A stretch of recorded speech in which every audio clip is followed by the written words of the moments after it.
And back with part 2, dealing with proving the existence of God by Sammy. Is out. It's either you or it's either the what? Creation itself. But we've ruled both of those out. They're both gone now. They're out. We know they're not the cause.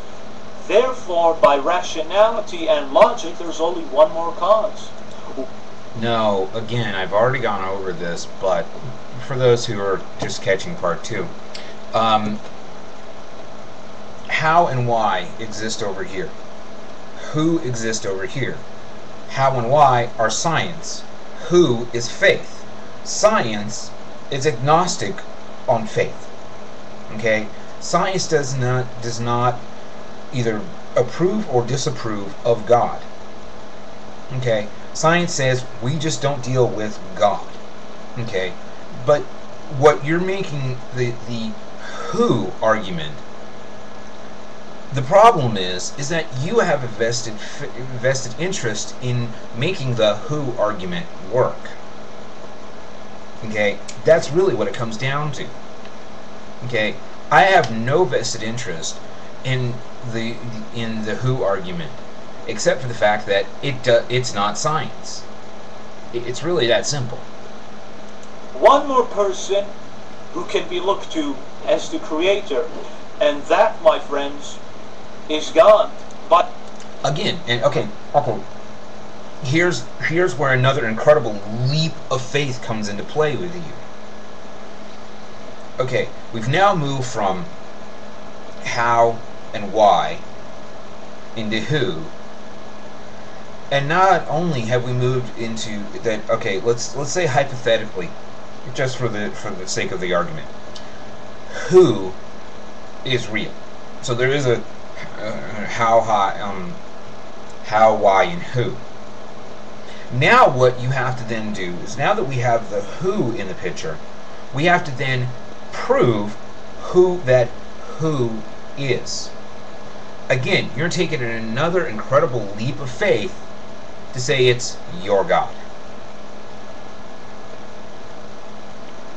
Okay, there was thousands of other gods prior to your God that claimed that exact same thing, that they created the universe. Okay? What you're missing is the key element here. Even if we do take aboard the idea of a who,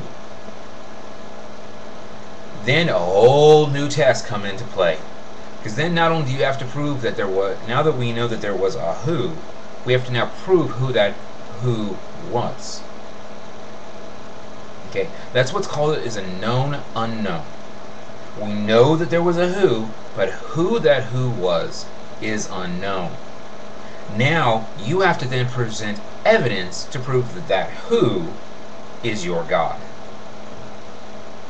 by the simple sequence of these questions, Which I've already destroyed as total straw man arguments to begin with. now, if you want to grasp at straws, you don't even have to call it God. You don't have Yeah. to call this person God.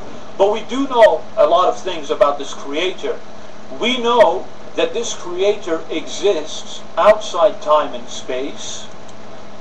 Then he's not natural. That never makes him supernatural. Then therefore makes him not science. Therefore, we know he's not limited by these things.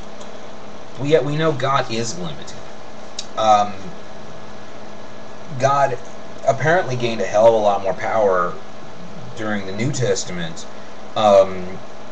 because in the Old Testament, which is the first place this God ever came into existence, he really kind of sucked. He dropped the ball a lot. I mean, he didn't know a lot of shit was going on. And he really just had no goddamn clue what he was doing, because he created this utopia, put two people in it, and then of course wasn't smart enough to realize, oh yeah, if I don't want them to fail, maybe I shouldn't put that tree in there. Oh yeah, maybe I shouldn't put in that talking snake that also had legs. oh yeah, maybe I shouldn't have given them a curious nature. I mean, it's kind of like, you know, I mean, going down the checklist of just the Adam and Eve story for how failed, failed this was, how badly this God failed. The base concept of you want these people here just to do nothing but praise you and stuff like that, then don't tempt them. And what the hell did you do? You tempted them. Man, yeah, all-knowing, all-seeing, all-powerful, my ass. We also know that he's extremely powerful, because you look at the universe, obviously someone powerful must have created it. Again, the straw man argument of, look around you. It doesn't work. When we can explain through scientific means 99.99% of everything that goes on around you, the wow, isn't it amazing argument falls apart. Sorry, I'm kind of tired. It falls apart drastically. But yet you continue with the same argument. You continue with the same failed straw man arguments and think that you're winning. That's pathetic. And we also know he's intelligent. The creator